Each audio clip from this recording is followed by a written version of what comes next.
Get out of my store now. I'm calling the police. The manager's voice cut through the store like a siren. Stop right there. Empty your bag. The entire convenience store froze. Heads turned. Footsteps paused. Even the buzzing of the old soda machine seemed louder. At the counter stood Jamal, a 16-year-old in a faded school hoodie, clutching a bottle of soda and a bag of chips. His eyes widened as the store manager stormed forward, finger pointed like a weapon. "You think you're clever, huh?" the manager barked, his red polo shirt stretched tight across his chest, his name tag shining under the harsh fluorescent lights. "I saw you stuffing things into that bag. You thought I wouldn't notice?" Jamal blinked, stunned. "What? I didn't steal anything. I just came to pay." He lifted the soda and chips as proof. "Liar!" The word rang out so loud that a child in the cereal aisle flinched and grabbed his mother's hand.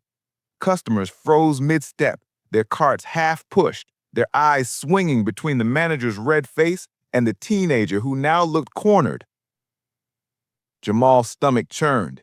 He had expected this stop to be quick, grab a snack after school, head home before his mom's shift ended. Instead, his heart pounded against his ribs like it wanted to escape. "I swear I didn't steal anything," he said, his voice firm though his hands shook. The manager sneered. "People like you always swear, always deny, always act innocent." Those words hit like a slap. A ripple of whispers spread among the customers. Some raised their phones, screens glowing as they began to record. The air thickened, not just with tension, but with something uglier. The sting of humiliation poured out in front of strangers. Jamal's fists curled tight around his backpack straps. His cheeks burned, but he didn't bow his head. "Check the cameras," he said, his voice steady. "I paid for everything I have." The manager laughed, harsh and mockingly. "Oh, don't worry. Security's on the way. And when they search that bag, we'll see the truth." A young woman near the magazine rack muttered, "This is wrong." A man beside her whispered back, "I'm filming everything." Jamal's chest rose and fell in sharp breaths. He knew the truth. He had nothing to hide. But in that moment, surrounded by strangers, accused in front of an entire store, it didn't feel like truth mattered. It felt like the verdict had already been written. And that's when two security guards stepped through the automatic doors. The sliding doors hissed as two uniformed security guards stepped inside, boots heavy against the linoleum. The manager practically ran toward them, his voice booming loud enough to rattle the chip bags on the shelf. "There!" He jabbed his finger at Jamal, who stood stiff at the counter. "Caught him stuffing things into his bag. He tried to sneak out, but I stopped him."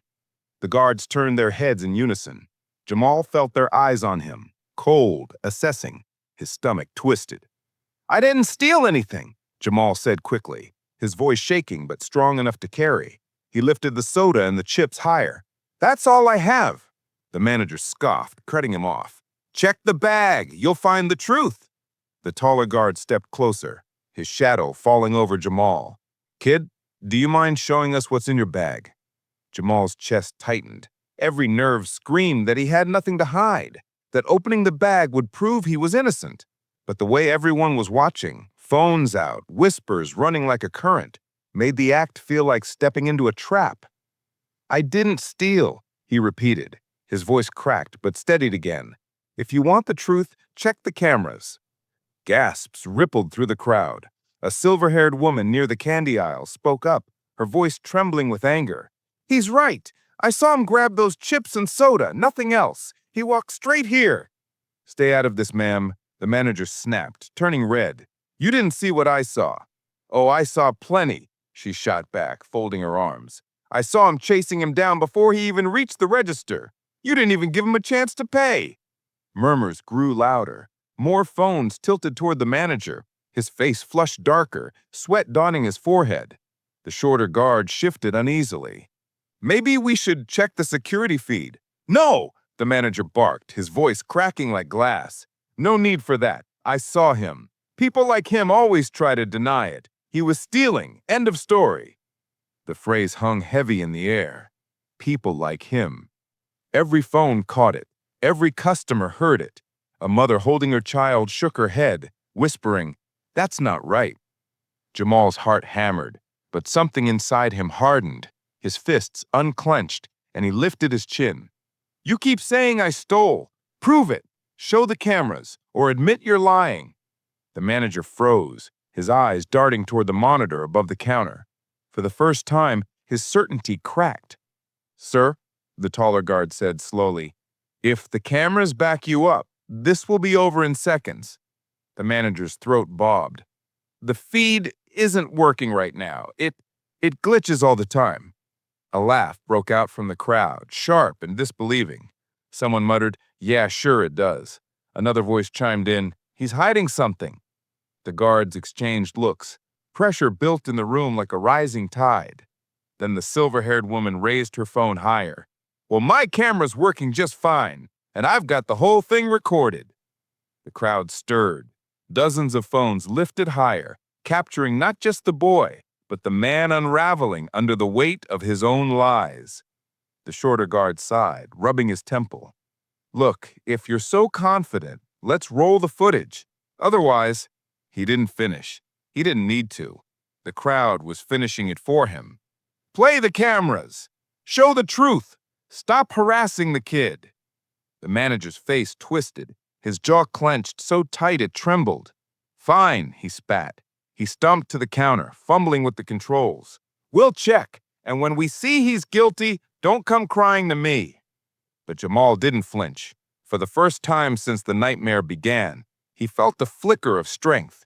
He knew what the cameras would show, and he wanted the whole store to see it. The manager's hands shook as he jabbed at the buttons on the ancient security system. The monitor above the counter flickered, static crawling across the screen.